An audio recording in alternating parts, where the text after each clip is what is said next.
Bon, pour calculer évidemment un produit scalaire, tu as deux façons d'y arriver. Il faut évidemment soit passer par la formule du produit scalaire ou encore passer par les composantes.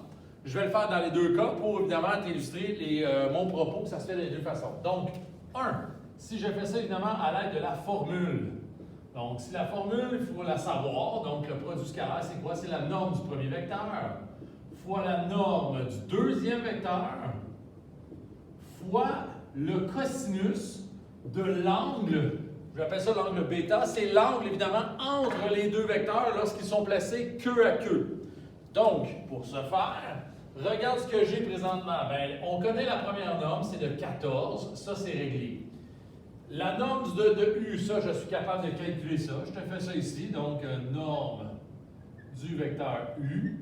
Le norme d'un vecteur, on se souvient évidemment, c'est du Pythagore, donc 5 à la 2 plus moins 9 à la 2 racine carrée. 25, donc c'est la racine carrée de 106. Donc racine carrée de 106, que je vais aller mettre ici dans ma formule. OK. Donc, ça c'est fait. Il nous reste quoi à calculer? Il nous reste l'angle entre les deux vecteurs lorsqu'ils sont queue à queue. Pour ce faire, ben, qu'est-ce que va falloir faire évidemment, c'est de se faire un petit graphique. Comprendre évidemment quel angle que j'ai besoin.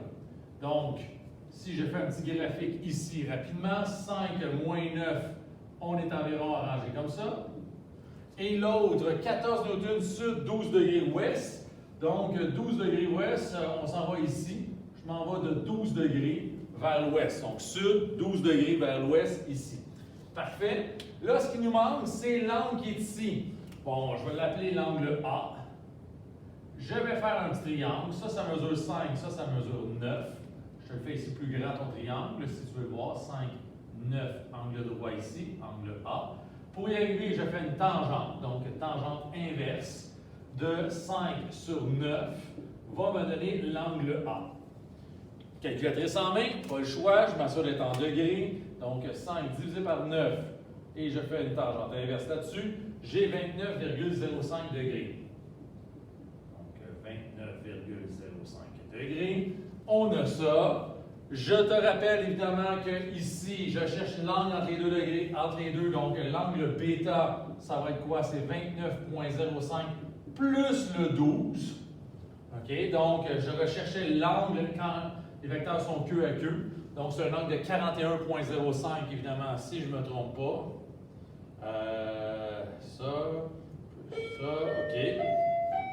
Et on poursuit, on calcule le produit scalaire, ça devrait se faire assez facilement, fois la racine de 106, et j'obtiens évidemment 108,69. Évidemment, l'unité de mesure du produit scalaire, c'est le joule qui va sortir. Donc ça, c'était une manière de fonctionner, évidemment, à l'aide évidemment de la formule, c'est-à-dire norme du premier, norme du deuxième, fois le cosinus de l'angle qu'il y a entre les deux vecteurs. La deuxième façon d'y arriver, je te le fais ici à côté, évidemment, c'est de passer par les composantes. Si je veux passer par les composantes, qu'est-ce que j'ai? Bien, j'ai le vecteur U. Les composantes, je les ai déjà. 5 et moins 9. Le vecteur V, évidemment, je suis capable de retrouver ces composantes assez facilement avec le petit truc que je t'ai donné, c'est-à-dire norme cos θ, norme sin θ. Donc, la norme est de 14 cos et 14 sin. Pour avoir l'angle d'orientation, il est ici. Je te le mets ici en pointillé. Il faut que j'aille chercher cet angle-là. Donc, 270 moins 12. 270 moins 12, c'est 258. Donc, 258 ici, 258 là. Ce que je vais faire, lorsque je vais faire mon produit scalaire, je vais multiplier les X ensemble, je vais multiplier les Y ensemble. Donc, le produit scalaire, je vais le faire de cette façon-là. Je prends ma calculatrice. Donc, j'ai 5 fois 14 cos de 258 égale moins 14,55 ici, moins 14,55, point virgule, et pas point virgule, excusez, c'est un gros plus. Pour calculer le produit scalaire, c'est un gros plus, donc en X, ça donnait ça. Et en Y, si je fais un 9 négatif fois 14 sin de 258, ça donne 123,24.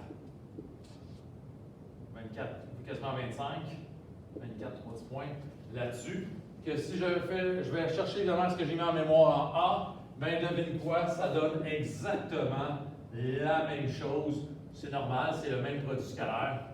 Que tu passes évidemment par les composantes ou encore par la formule.